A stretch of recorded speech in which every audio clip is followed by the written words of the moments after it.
Hello, self-starters, problem solvers, creative outside-the-box thinkers, and community builders. We need this like water. We need to gush, flow over dips and dives and thrive. We need patience, unconditional love, that authentic when you're down, we're still around type vibes. And you know that self-love should gush and flow over dips and dives. Thank you, young birds. I apologize. The older bird is here to help you realize your time to blossom, rise, revise, and then climb as high as the sky. Don't be shy. No time to compromise. Your anxious thoughts are just lies. With that poem, I'd like to introduce you to this podcast, specially made for Positive Impact Ventures, helping you find your way through the external funding journey as a new entrepreneur or new nonprofit board member. Bird's Eye Impact, where positive ideas take flight. I am Dr. LaToya Hinton. I'm proudly neurodivergent and happy to spread positivity, optimism, and nourishment to advocates for positive change. I want to bring hope and encouragement to folks who are just starting out with their own business or just starting their journey in nonprofit management. I'm a grant writer, researcher, instructional designer, and data analyst. I'm the perfect matchmaker for strategic partnerships that sustain growth and resilience in trying times. I cannot wait to hear from our first guest with a positive impact and a zeal for building community using external funds and partnerships to weather the storm.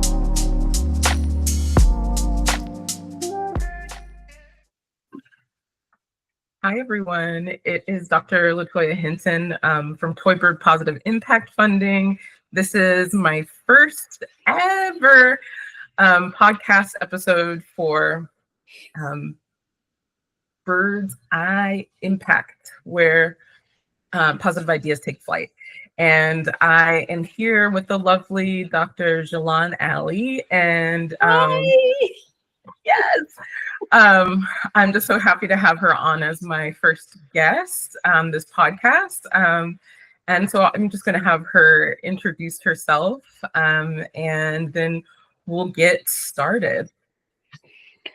So hi, everybody. It's nice to be here. I am Dr. Jalan Ali. I am the founder of Compassionate Math.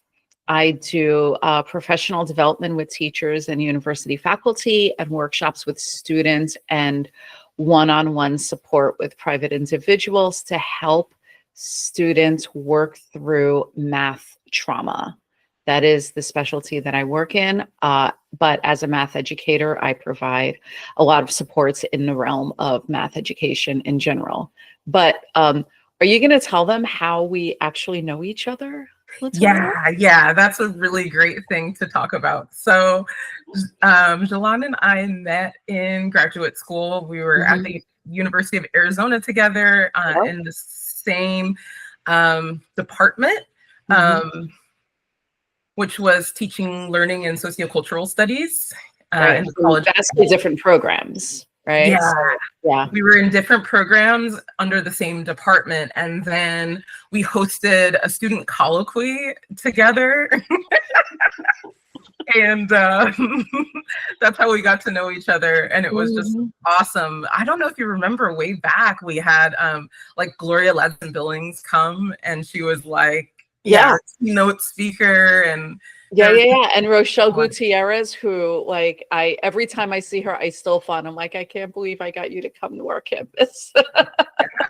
It was amazing, and I think we both are really working in this like restorative justice space. Like we, have dabbled into entrepreneurship, but we're really interested in social enterprises and doing like restorative justice work at the same time. So I was telling somebody recently, I feel like I have like one foot in the nonprofit world and one foot in the for-profit world, but the values, mission, and vision are like completely crossing over. So that was kind of the idea behind this podcast, really, was just like to convene these safe spaces to kind of talk about what do strategic partnerships look like, sort of across like several areas of focus, across like several silos. Like I want to see myself as like a silo buster.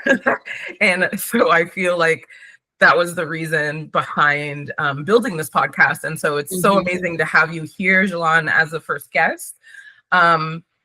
So I guess now that I sort of introduced the foundation behind this podcast, I wanted to ask you a really quick question in terms of like, how did you decide to found a social enterprise? Oh, goodness.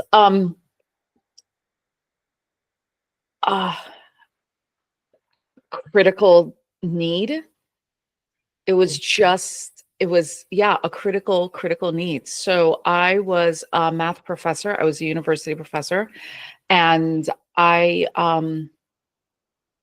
had a fundamental disagreement with my institution over how certain people should be treated. And I was spending some time, I took a leave of absence to find my way and to determine whether or not I wanted to get tenure at this institution. Tenure is asking somebody to marry them, but on the other side, did I want to ask, right?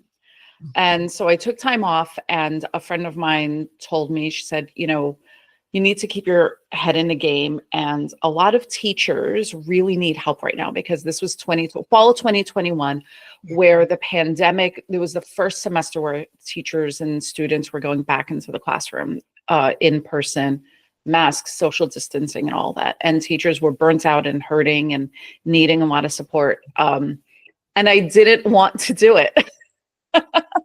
I totally didn't want to do it. I didn't think it was a good idea for a professor to go and tell teachers what's what.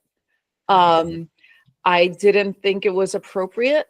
I didn't think I had anything to offer. I probably was a little bit afraid, because I could only imagine, in my mind, I was only imagining all the mean teachers in my head that I grew up with. But I did it. I went, and I found teachers who are struggling and who really care, but who didn't quite know how to navigate this super awkward space. And so rather than walking in and saying, this is what I'm going to do to you or at you, I went in the way I was trained as a math educator. I went in as a researcher, and I went in to ask questions, and I went in and I said, oh, why did you do that thing that you did? Because in my mind, I was like, oh my God, that's the worst thing you could possibly do in a classroom. What are these teachers doing? And I didn't want to judge, and I didn't want to, come in and be prescriptive. Right. So I just said, I saw you did that. Why did you do that? And a lot of their answers came out of a need to support and provide desire and provide help for their students. I was like, oh, okay. I have an idea about this same way you could accomplish this same goal. Why don't you try this idea? Or have you thought about this piece? And I came back to the school a month later, and I walked in, and all the teachers said, oh my God, yay, it's PD day, which, let me tell you. Oh, yeah, see, I see the look on your face, right? You know that's not really? They were excited.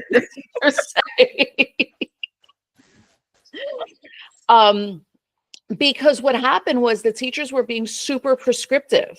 It was like the worst class. I couldn't stand being in there for 5 minutes, because it was like, now take out your pencils. Now write down the objective. Now don't forget to do this. And it was horrible. And these are high school students. They were juniors.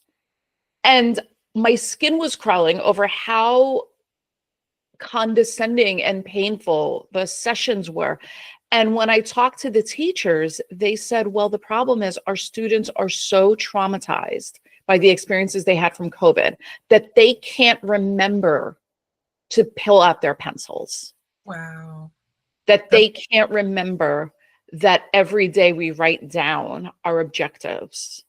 Yikes. That to me is super heart-wrenching. And Yeah, but the awareness that they had, right? That they right. had to really pivot and shift gears in order to support the students where they're at is Exactly. amazing. Exactly. But me as an outsider, I walk into this classroom and these teachers are doing the absolute worst things possible in the classroom. But then when you stop and you ask what's going on, rather than walking in and saying, why did you, and I said, and I just walked in with curiosity because that's what a researcher does. And you hear that what they're doing is providing shelter and support to their students who were so burnt out from all of the work that they had to do, all the emotional labor that they had to carry during COVID, that they just didn't have the load, the cognitive load was so overwhelmed they couldn't do it. They were burnt out. And so we developed a program, and so I came home that day and my husband said, how did it go? And I walked in and I said, I found my life's calling. That's incredible. And I had no idea that this came out of COVID. I had no idea. Came out of COVID. So that's I mean, there's so much to kind of delve into with that, because I feel like we've had a lot of silence around like how all of us sort of figured out what to do in this emergency kind of situation. Like I feel like I graduated into it.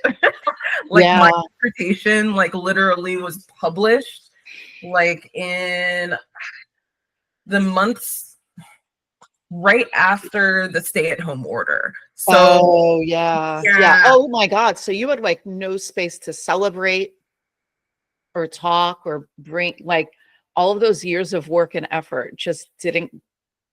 Wow. Yeah. And there were a lot of hiring freezes during that time. And so that was, I'm still kind of trying to grapple with that trauma of like, thinking I had everything figured out, that I had finally gotten through the 8 years, and then like having people send me these really nice emails saying that we've frozen the hiring because we don't know what our budget's going to be like. So so many of us were on total emergency mode, if that makes any sense. So it's so interesting to me to see that that's how your social enterprise came about, was like in that environment of how do I find solutions to help people to grapple with trauma that they're experiencing.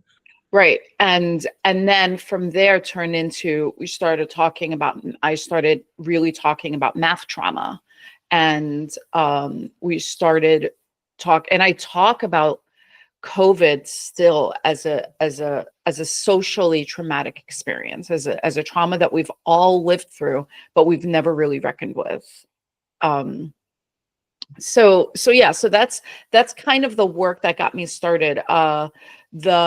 What really got me on a new track with, in thinking about a social enterprise completely was George Floyd, because I started seeing how people around me talked one way and acted a different way, and that there was a lot of hypocrisy and emptiness and in the words that were being said. And there was just so much going on in that time period. I was kind of questioning everything that I was doing.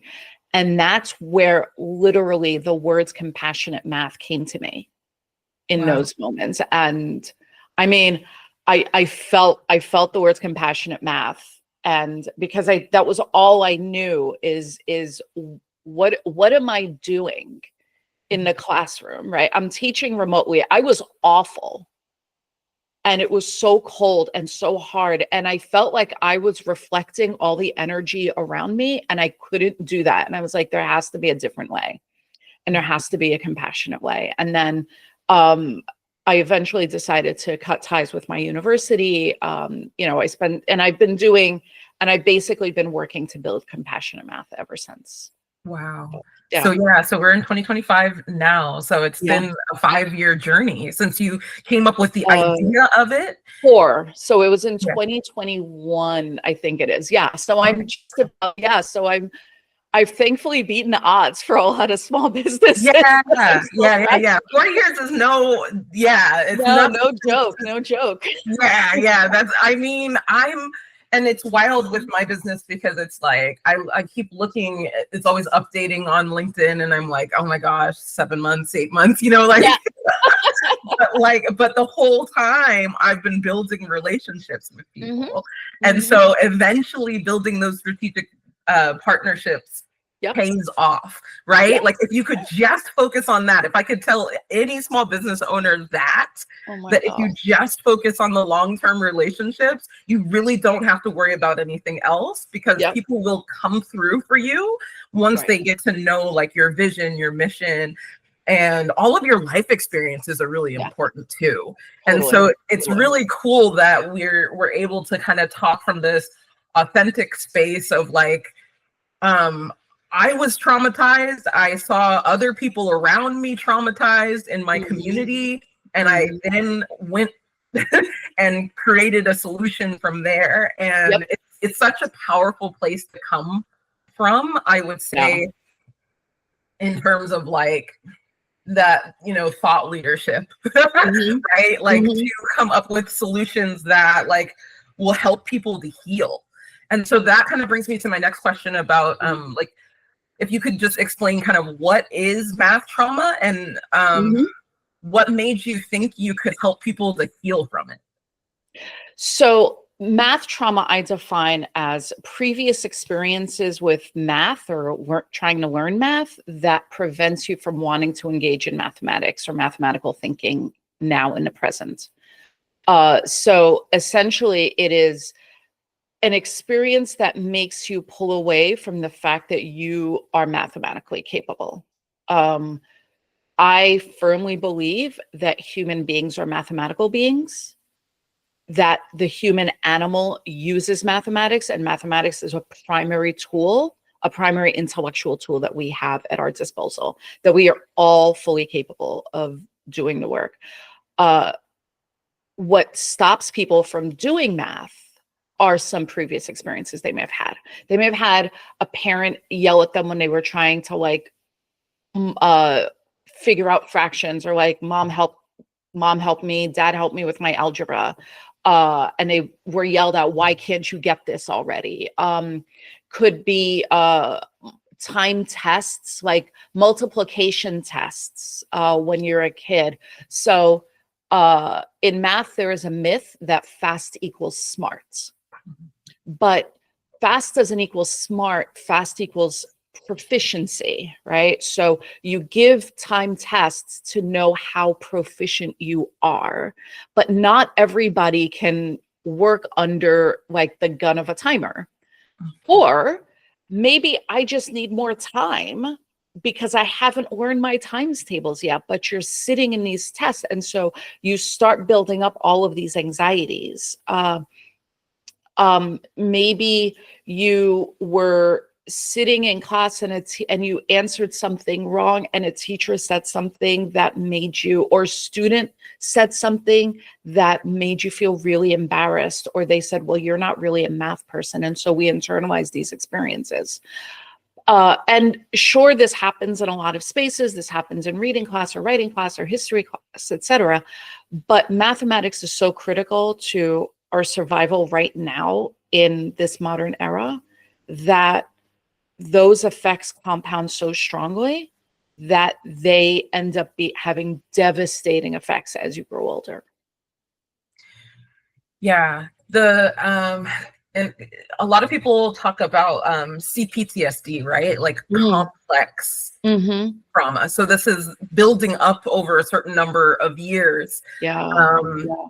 Yeah, I can relate to that so much, because I think my brain would sort of revert back to experiences that I had as a child. Like that, I remember, the shame of, failing math at a really young age. Oh, yeah. And I would carry those negative emotions with me all the way through graduate school and everything. And I think that they would compound because I would be sort of like in like a statistics course, like quantitative methods in graduate school, for instance. And I would kind of be like a deer in headlights, that like freeze response. Maybe I couldn't memorize a particular formula, and that was what I needed to do to succeed in the course. Maybe I needed to memorize a formula because it came up on a quiz, or it came up in an exam for the course or something like that. And I feel like it was very detrimental for me personally, just because I felt so powerless, kind of like I didn't have that sense of, it almost felt like the static mindset, right? Like it didn't feel like I could transform, like it didn't feel like I could move past those emotions. And I didn't have, I didn't have the words to say this is math trauma, right? At the time. Right. Yeah. So one of the first things that I do to help people heal is to go through what I call the compassionate math framework, which actually is a compilation of the factors that are researched areas that are socio-emotional factors that contribute to math success. So just by giving people the language around these experiences and saying math identity means how strongly you believe in yourself as a math person, or how strongly people think of you as a math person, or how people talk about you, whether or not you're a math person. All of those factors go into your identity. And there is something called math identity.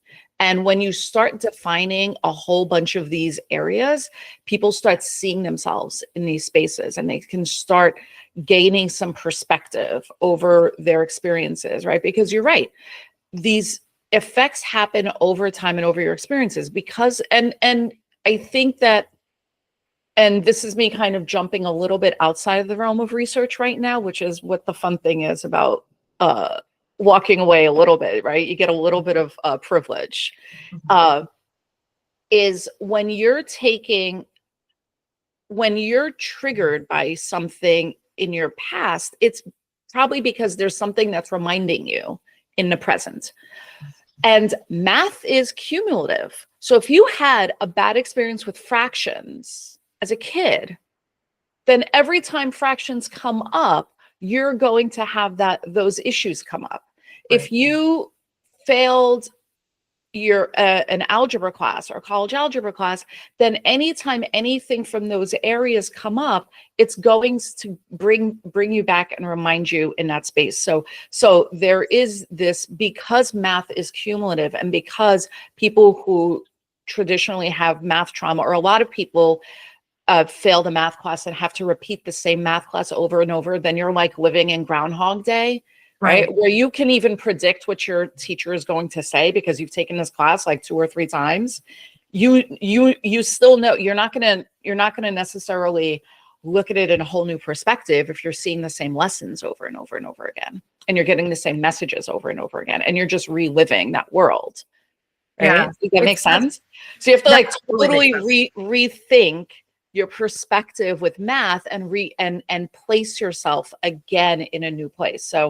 So I talk about, so there's education. It's understanding your experiences and where they came from, understanding the history of education and math education, and placing each of us in that space. And then once you put that into perspective, then you have to forgive those people who've messed with you, right? Like you have to forgive those who've trespassed against you, right? If I may reference the Bible, but you also have to forgive yourself. I was just about to say that. Yeah, that's the next level of personal development as well, right? To have self-compassion and forgiveness. Yes. And be like, okay, the reason this happened is because of these social realms. And here's the thing, is that a lot of people, when they think about their experiences with math, are never taught that we all have these capabilities. They're all taught that math is for certain people, and it's for those people and not you. And you're outside of that realm, right? And so I spend some effort deprogramming those ideas.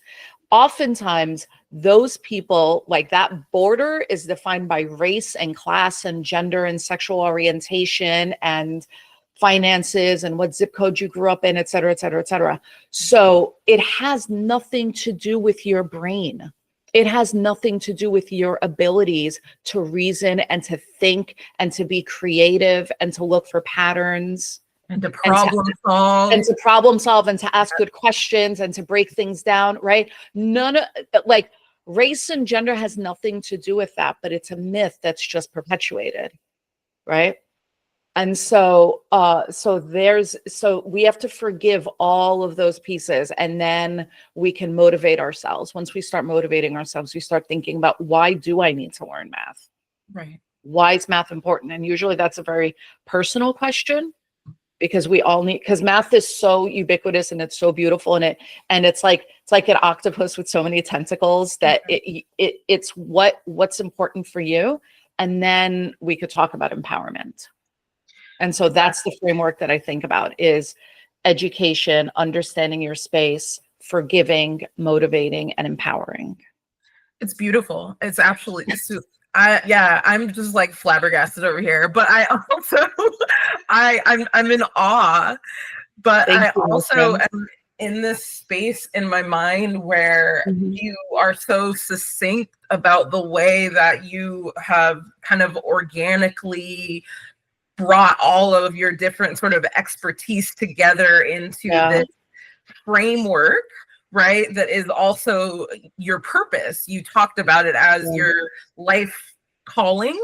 And I'm just so happy that we have folks that are focused on like holistic healing in that way, because there's so many different factors sort of going on. You talk about it being personal. You talk about also being, these are societal barriers and like myths that have been created. And so there's collective, right? There's collective trauma in it. And then it's also like individuals seeking out, how do I carve a path for myself where I'm going to be utilizing mathematics for my success and then for the success of my family members.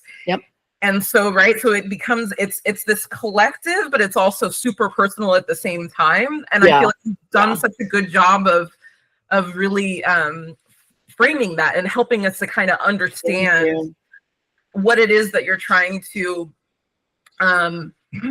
solve for people and for like whole generations, right? Because we're really dealing with intergenerational cycles of trauma that we're trying to break. Totally. Right. I mean, I will say this, that I have, this has been such personal work because I've experienced some serious math trauma over the years as a BIPOC woman, as an older person. I was older when I went back to school to study mathematics. There were a lot of, there was a lot of messaging around it, and there's a lot of things that I got wrong. But what I got wrong wasn't my capabilities, wasn't my my work ethic. It had to do a lot more with not necessarily knowing what expectations were, not necessarily understanding what was valued and what wasn't, in thinking about mathematics so I could be strategic about how I studied and how I learned. There are a lot of challenges that I had that I look back upon and I'm like, wow. First of all, the fact that I went as far as I left. I mean, I left a pure math line to go into math education to kind of understand what was wrong with me. I was like, I love math and I was really, really good at it. So what is wrong with me? And that's why I went on the road to education, but I never, I started learning about issues about social justice and equity in mathematics. I started thinking about these socially emotional factors. I started learning about student agency and the control and power that we have over our education, and the way that system of education makes predetermines so much about how far you're going to go. And so these are all pieces of the jigsaw that have been falling into place.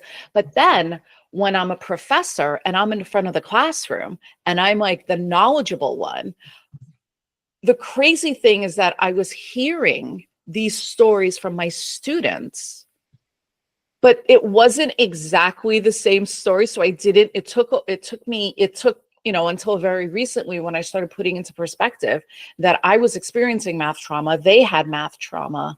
I was the professor that, people go to like, oh, well, the kids like coming into your office because you talk to them and, you make them feel better. If a kid really didn't want to take math, they suggested that they take classes with me, etc.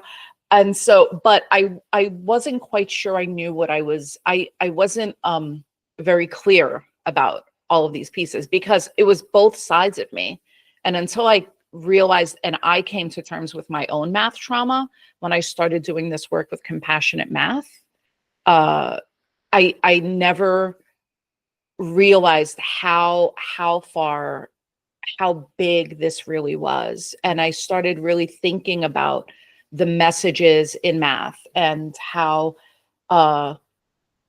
parents have such a hard time talking to their kids and how some teachers hate teaching the math lesson because they're afraid of the math and teaching, and small business owners who are so afraid of, I wonder if some business failure rates are because people are just so afraid of engaging with their mathematics, with their accounting, and with their books. And you start to put all the pieces together and you just start to realize how much math trauma has affected everybody around us.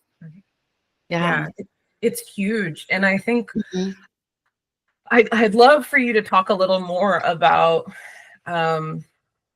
what strategic partnerships look like for you, because you did talk quite a bit about how you can see it. You definitely work with educators, you've definitely worked with students, and now you're talking about small business owners.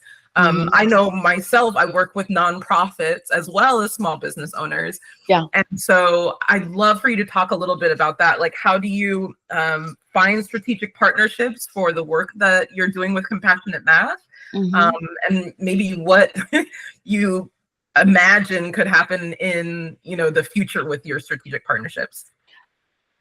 So I look everywhere. Like, I think it's because compassion math has become such a passion for me that I'm always like on.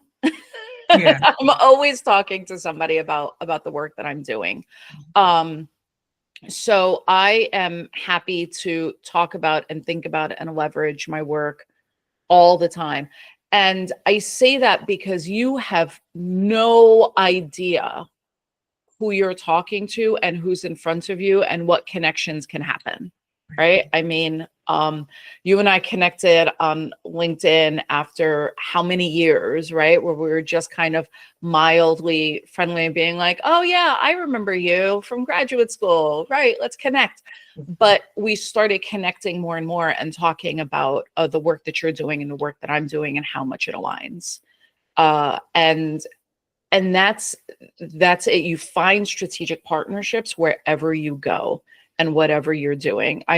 I always have a business card. Actually, I don't. And every time I don't have a business card, I need a business card. You need it. Yeah.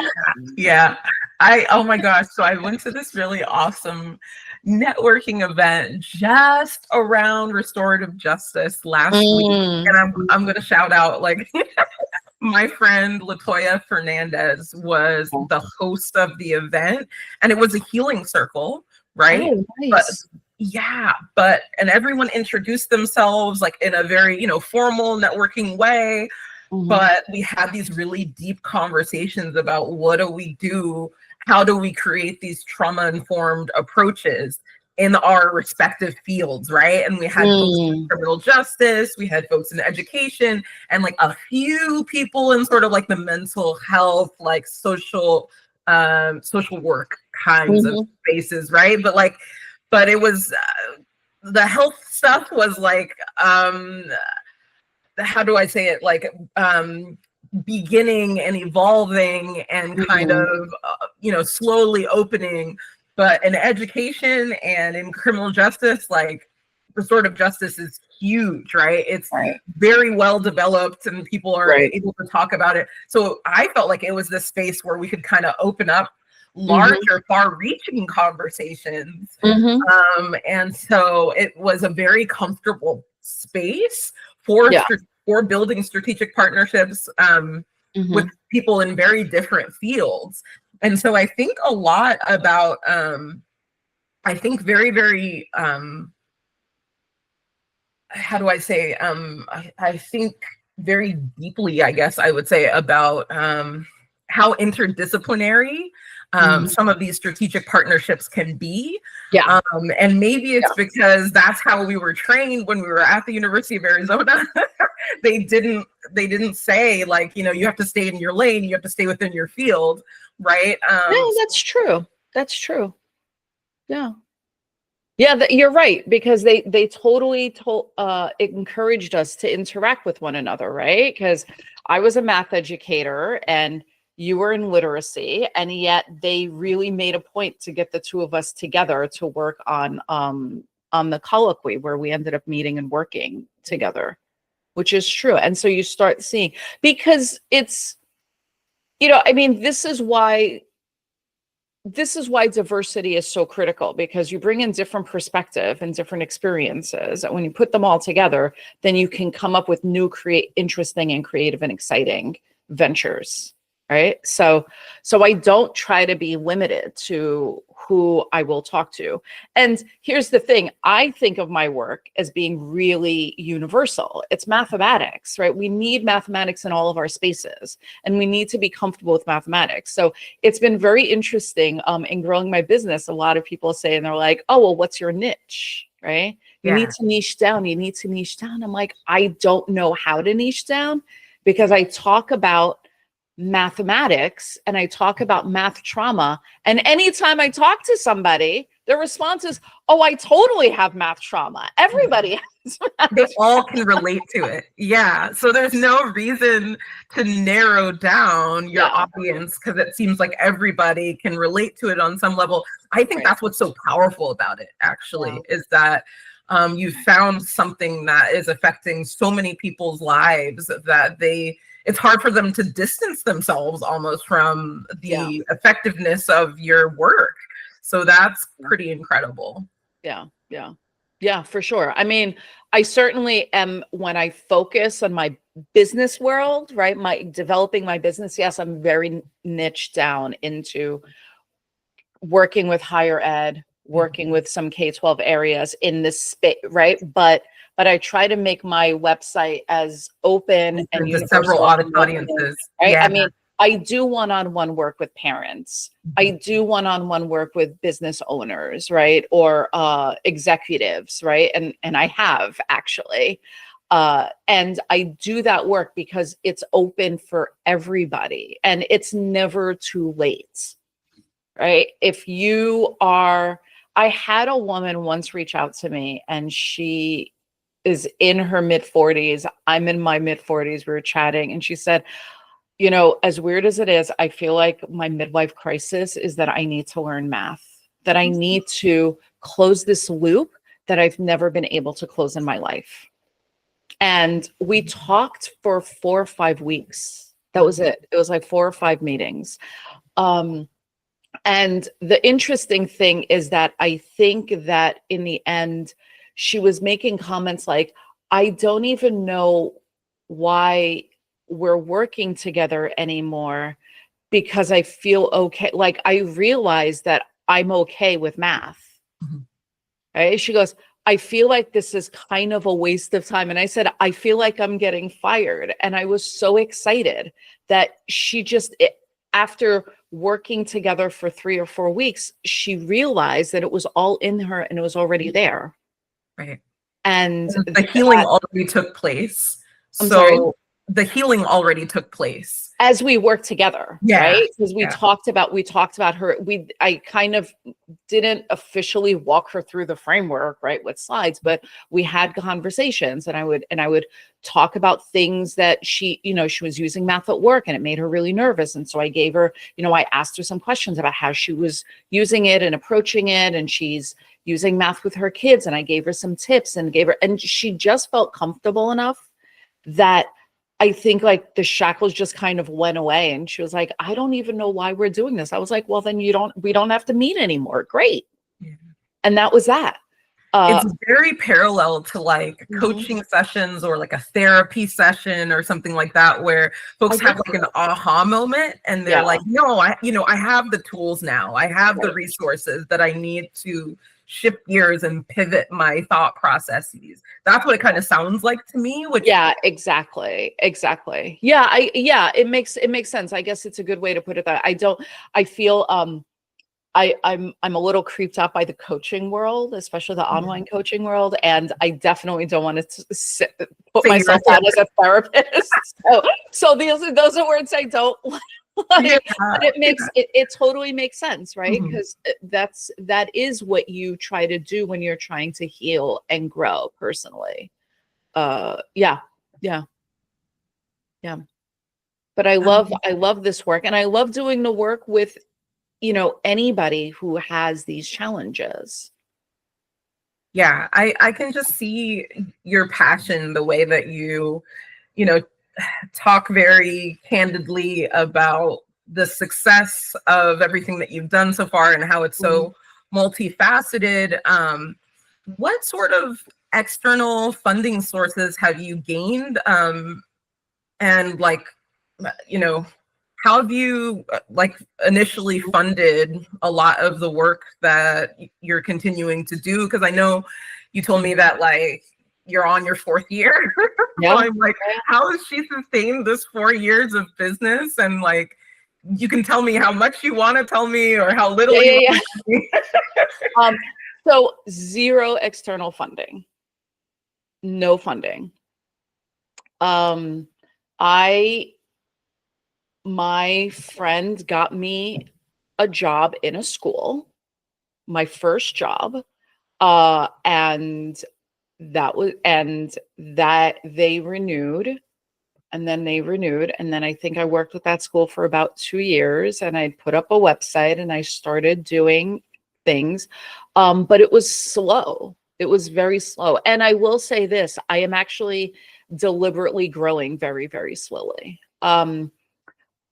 It takes a while. It was leveraging my network. It was asking everybody for a job, everybody for work with compassionate math, and growing it really, really slowly. So I am only now beginning to feel like I'm at the start of making enough money that I have a salary now, right? After 4 years. I think one thing that slowed me down is that I've been working full-time while growing compassionate math. I will be perfectly honest. And so all the money from compassionate math has basically stayed within the company to grow, for marketing, for things to do. I just finished the dirty first draft of my book, and the money that goes into investing in all of that. And I have like stickers that say I'm a math person, and tote bags and things to give out to students when I work with them, right? Lots of merch. And all of that stays within. So I've had a full-time job, but compassion math has been growing. And I recommend this to anybody to grow, and grow slow. Just take your time, because now it's only taken me these 4 years to figure out what my niche is, right? And how to articulate it well. Because Latoya, I'll tell you, I did not sound this good talking about math trauma the first or second or third time I did a podcast, right? And so it took time to learn and figure it out. But because I had to have a job, and because I did have a job, I had to work slow. I only had a few hours a day. So I developed a very slow path. But then it's so ironic that just things have started to become untenable. Like the balance was that I couldn't balance anymore. Compassionate math was starting to take more and more I mean, my passion was there, but now my time and attention needed to pull away more and more. Right. And luckily, my position very recently was eliminated. So my response was perfect. I was like, yay. Yeah. But how many people get to say that though? Yeah. How many people get to say that I'm now transitioning into my full-time passion. Exactly. So and I now have that to lay back on now that you built it up. And I have a runway, right? And I built it, right? And right now, higher ed is imploding. Right? Universities are very likely going to close. PhD positions are gone. Postdocs are gone. Teaching positions are gone. Right. So who knows what would have happened if I had stayed in my role and went down that path. But now I'm in a path where I'm controlling my destiny. And right now it's like the same thing is happening. That's like, you know, that was a major contributing factor to the position that I had being eliminated. And so I have a 4-year runway of all of that. And I'm now in a place of figuring out how do I market well? How do I develop good work? I've maintained relationships just like you talked about. I've grown them. And now, you know, now I'm in a place where I'm like, oh, I think it could happen. So it's okay that I don't have a job. And I have a bit of time before I know. And then by then, like, who knows, right? Either I'll soar or I'll figure out something else. You definitely have like built yourself a foundation, and that's admirable, like because the risk involved in what it is that we're doing, building small businesses, like I can't like from the outside, if you're like considering doing something like this, the risk involved is tremendous, but it also pays off so much if you can build yourself that foundation where you don't have to feel dependent on a full-time role. And so I just commend you for like taking that risk, for hanging in there. And I'm just happy to be able to continue to bolster your marketing strategy. Yeah, thank you. Doing such powerful work. And I want so many people to learn about you and how you are positively impacting people's lives. Like that's really, really huge. And I just had like just a couple more questions. Yeah, for totally, you. totally. I know, like you're spending a lot of your time with me today, and no. I am so happy to be spending that time with you, because I think it's really important for entrepreneurs to think about this, right? To think about, you need the runway. It is a slow slog, and you have to really think about it. And the risks are huge. I mean, the risks are the walls around me, right? One thing, when I was just let go, my husband and I sat down to say, okay, how are we going to pay the mortgage? How are we going to get benefits? Yeah. Right? Where are benefits going to come from? Where's the mortgage going to come from? How much money do we need? What are we doing? And it's not these pie in the sky promises of, oh my gosh, you like throw a course up and you can make $10,000 a day, a month or whatever. Right. That is really, really hard work. Definitely. Yeah. Especially because you need a level of community care in order to execute those pie in the sky ideas. Yeah. And that's something that a lot of folks don't really talk about. They're just like, you could be a visionary leader and then like your vision's going to carry you through.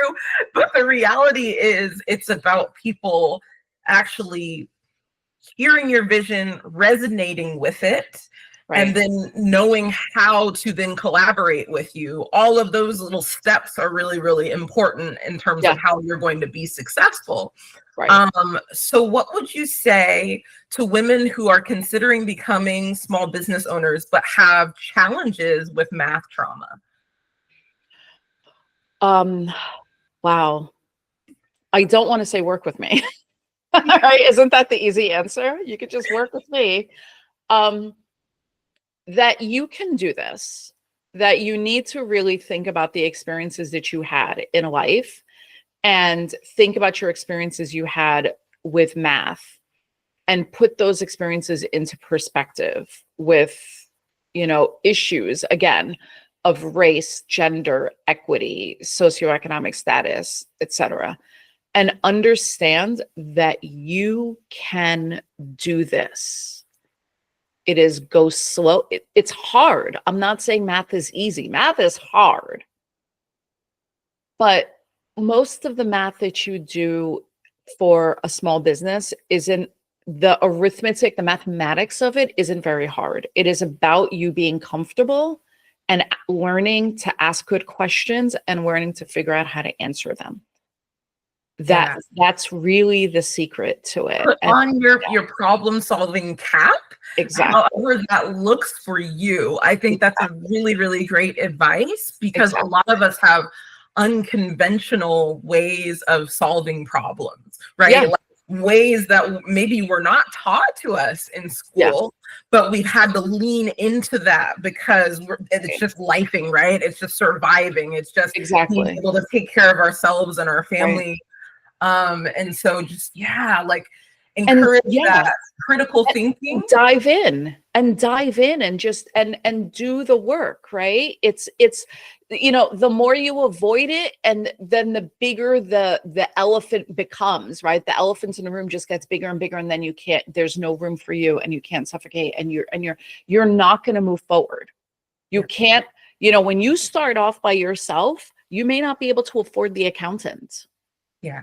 And you may not be able to afford a CPA to help you with the taxes, and you may not be able to afford, and you may not, and you might be able to afford them to file your taxes, but month to month to figure out how much money am I spending on marketing? How much money am I spending? Like swag is really fun to buy, but if that's taking up all of your budget, then there's nothing left over for software, or there's nothing left over for travel, or there's nothing left over to pay yourself, right? I mean, you really have to think about these things, and you could just start by diving right in. And if you need the help is out there for sure.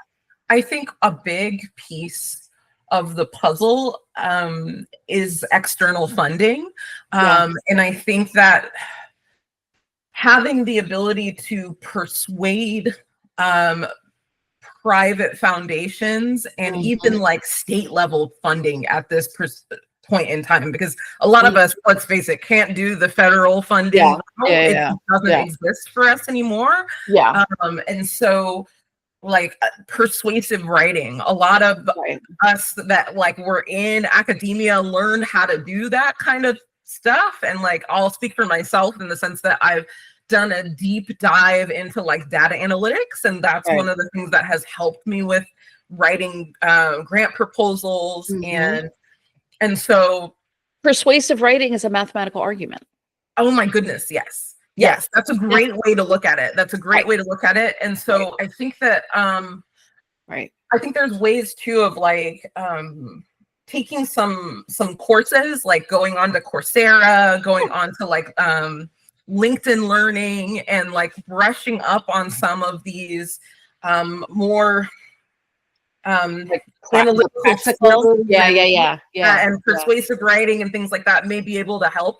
And then I've got some grant writing courses that are available for folks that want to, just kind of start off on their journey and do like the research to see what grants are available, whether they're going to be small or large grants. Yeah, that's also a great space. And you have to be comfortable with those things, because if you're not comfortable with the math and the budgets and the working, then a foundation may not want to work with you. Yeah. Right. And so you have to develop those skills and those tools for sure.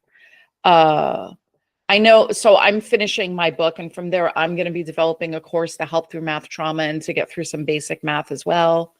So yeah, I think there are a lot of spaces to grow. Maybe we can partner together a little bit. Like maybe there's a way, maybe there's a way that the two of us can kind of like, maybe even like advertise our courses together, and like so they can take the first one with you and then take the next one with me if that's part of the journey. Like I love that, create some foundational emotional supports, and then kind of move on to, okay, now these are the next steps of like how you're going to sustain yourself and how you're going to grow, right? Because eventually you're going to want to hire part-time and full-time staff. And that's like, I see that as huge for like community advocacy work, right? Because if you're feeling yourself like, I feel like maybe a certain number of opportunities for jobs have diminished because of the current economy or access to funding sources, all of those things that you talked about with higher ed, that's all I could think of, is that like a lot of the funding sources are evaporating. So then, those positions that we thought we had don't exist. Well, now we have to create our own positions and, help our community members. So I see it as a huge community advocacy stance to build a sustainable small business. And the last question that I had for you, Jalan, I know we've been talking for a while now, is just the topic of like neurodivergence. Like how have you addressed neurodivergence with your clients? Like, are these conversations that you have? Because obviously trauma in itself is something that we put under the neurodivergent umbrella, because PTSD is definitely under the neurodivergent umbrella, and complex PTSD. But in terms of folks kind of reaching out and talking about like maybe being late diagnosed ADHD, late diagnosed dyscalculic, these kinds of neurodevelopmental differences that affect our learning for math. Right. So, so I've worked with a lot of ADHD, a lot of high school students with ADHD. And here's what's really fascinating is they end up being some of my best students.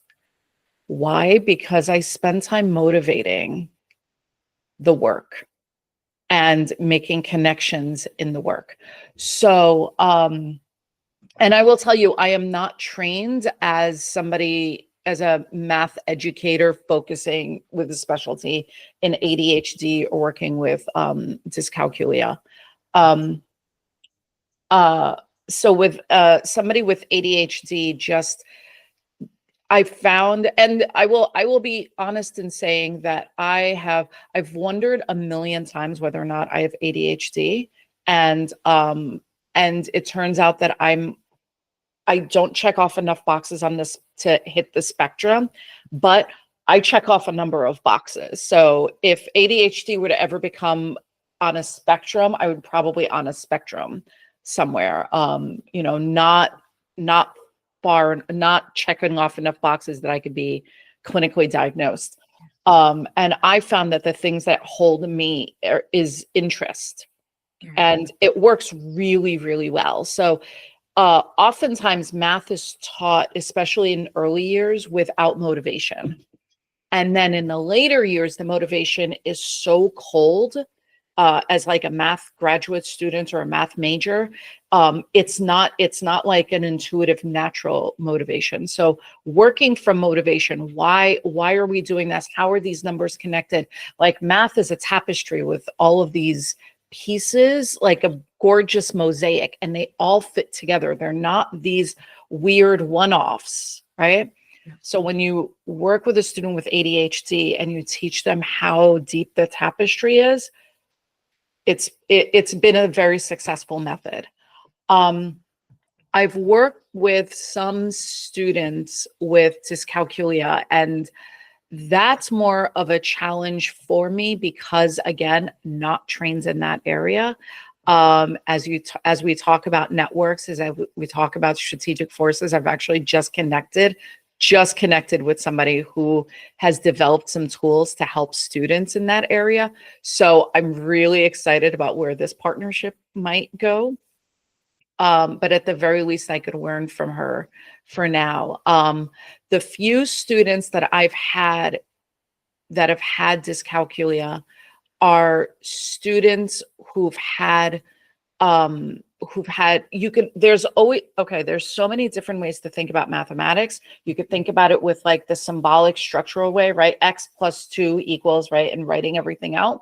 But you could also look at things from a geometric perspective, look at things from a graphing perspective. There are a number of different ways you could approach the same problem.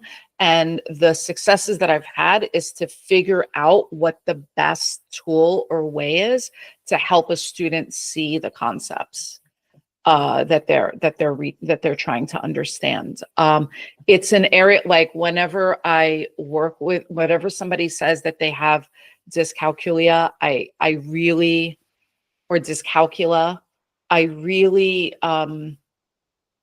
I hesitate, because again, it's so far out of my realm of experience, and sadly, it's not an area that's well researched. Probably one of the reasons why I feel so uncomfortable with it, because I haven't seen enough research for me to get a good grasp or handle on how to help students who have these needs. Which, I mean, that just says plenty. So the work is growing in that area, but I will also say I haven't had that many people contact me with these challenges. So it's like a work in progress, but the successes that I've had is really thinking about mathematics in so many different ways that you can find a way to reach and help and connect. And that's really the most important part. And a rising tide lifts all boats, right? Because if you don't understand fractions this way, and I could help you see it this way or this way or this way or this way, then you're still going to help. And it's not just students who have a learning disability who need different perspectives to look at things. It's all of us. Right? Yeah. And what's speaking to me when you say all of those things is like universal design for learning, right? UDL for sure. Like if you're presenting folks with multiple different perspectives, then something's going to stick, right? And if you're being very, very flexible about how you're presenting things, that's also something that's going to help, right? Because folks can do, self-pacing with their learning. And and if it's more of a dialogue, right? Like, that's also something that's really, really helpful. If people are able to kind of tell you like, hey, Jalan, like I really pick up on advanced math when I see lots of charts or I see, and then we could go from diagrams and things like that. Exactly. Being open to possibilities, I think is really, really great as an educator in general. And then it's validating for people on the other end, right? Who have experienced some sort of math trauma, because you're like, hey, like I see you. and you can do this. Right? Because that's the messaging that I think people need the most, is like, you can do this. We're always told, well, you can't do this. It's too hard. It's not enough. It's for those people, right? That's not the message that we need to send out. We need a radically different message about what mathematics is and who can do it and how do we talk about it. I think you're totally on the right path in terms of like self-compassion, self-forgiveness, and then having access to tools that will help you, say with like executive processing, let's say, right? Graphic organizers, wink, is something that I use quite a bit. Even for like this podcast, we use the graphic organizer to help us reason through the structure. And I think a lot of neurodivergent folks would resonate a lot with that, like having some supports and some tools in place, in addition to just positive encouragement, and just like that trust that even if you're doing something in an unconventional way, you're doing it your way, and it's still okay. Yeah, it's still fine. It's still going to work in the end, and you just have to have that self-determination, but then also that grace, right? To realize that you're in some gray area and you're learning as you go, and like it's going to be all right. I think those are some of the things that have helped me personally. And I'm definitely late diagnosed ADHD. I self-identify as being dyscalculic, just because I've read through a lot of the criteria, and taken some online assessments, and a lot of folks with ADHD like have dyslexia. A lot of us have dyscalculia. And so it's a lot more common than you would think, like within our community, right? And and it's so upsetting that there isn't enough good research about it and enough really good tools about it. So I just want to commend you just for being like open and like, having these kinds of like conversations that are healing, and help us to just like support each other, because there's just so much going on right now in terms of just like negativity, like in the news and politics and all that. And it's just great to be in a positive healing space where we realize that we can like rely on each other, and we can create like the community care that we really need to thrive.